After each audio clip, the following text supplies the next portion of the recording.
Yeah, so in your if statement, you will just write as the while, right? You have the if, then have the bracket, you have the statement, compare the character, right? And then you do something, add a counter, right? For inside your while loop, right? You have this while loop, then inside of it, you have if statements to compare the character with, yeah, with your tag, with your space, or with your other things, right? So the idea is you get this character and you save it to something somewhere first, right? Don't always run it, because every time you run this character function, you will read the next one in your stream. So you have to save it somewhere, and then you go into the while loop, do the things, right? More like in this example, you will save it to the C first, right? And then you started to do it, but not defined as an integer, but as like a character.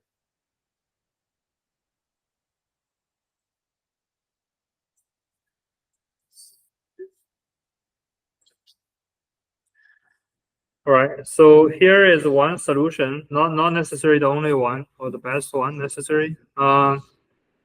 So we will save this character. Well, in this case, we'll save it to the integer. All right. So we will talk about it a little bit later why we save a character in an integer. But then, yeah, we save it. As long as it's not the end of the file, we're going to compare this character to a given character we have decided. Okay. One thing, please note is in C, the single character is surrounded by the single quote. Single quote, okay? Versus if it's called a string, it's double quote. Okay, that's the only way. In Python, you can mix and match. It doesn't matter. But in C, yes, you have to do this way. So yeah, if then we do the comparison using the double equal sign to compare the C with a given variable, and if that's the case, we adding a number to a counter. In this one with counter blanks, right? This is counting for blanks versus counting for tabs and new lines. Okay, here you can see we're using a little bit shorter form, right? Because previously in the while we are using this curly bracket, right?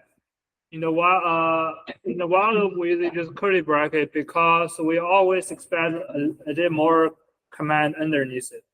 If it's only one line of command, you can skip the curly bracket. That's why in this example, this if statement, we don't have the curly bracket around this plus blanks. Right? Basically just to save your space purpose.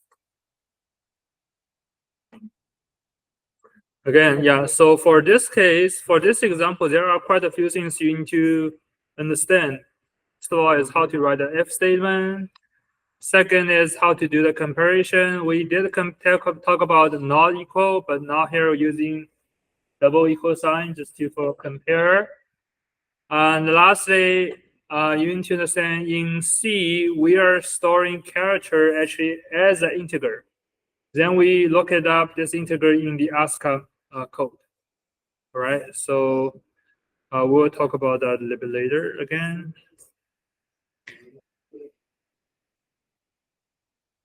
Okay, so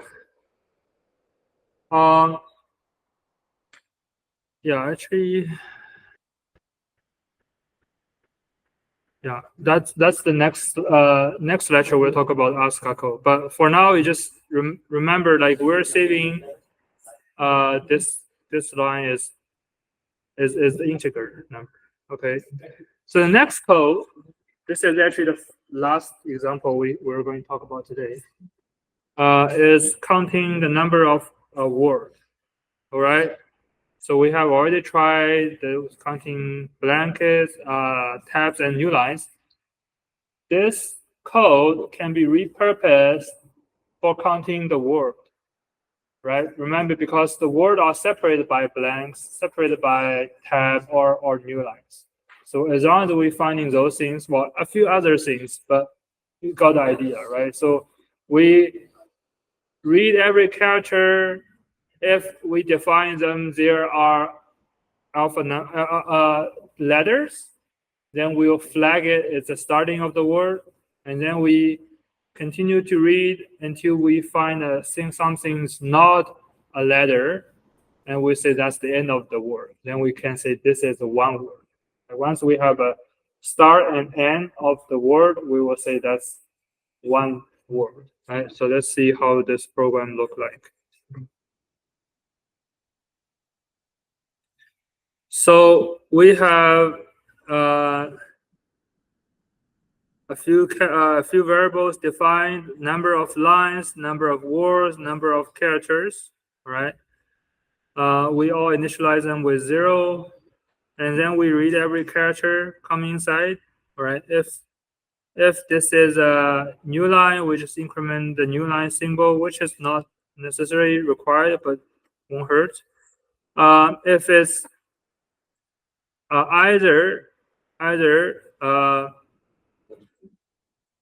a space or a new line or a tab, that means that's the end of the word, right? Because that's the word will break in between. Otherwise, we'll say this is an in. That's something is a character or letter, I would say. Actually, if you really thinking about this, it's not necessary to be, right? It could be a number rather than a letter. But here, let's just make it simple. Let's say, as long as it's not space, it's not tab, it's not new line, we'll say that's something. So we will count that as a word. As long as it's a symbol, we'll count it as a word. All right, so, and then we will increment the number of a word count. All right, so this is a little bit complicated. One thing I want you to pay attention to is this else if statement.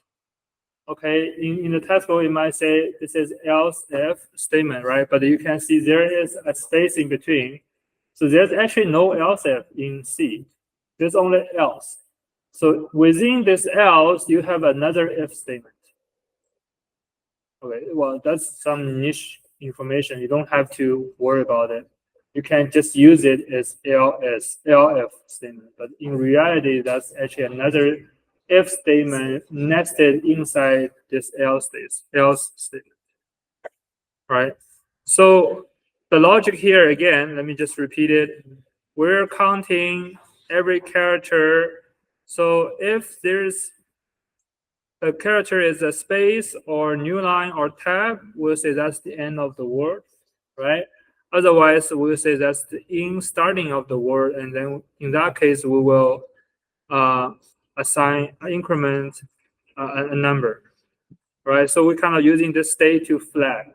So we'll first reach a non-starting point, right? And then after that, after a space or new line or tab, once we get something else, we'll say, okay, we got a new word, right? Until we find another separator again.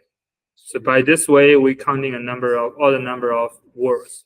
Here, this program is more complicated because it's counting the lines and no total number of characters as well.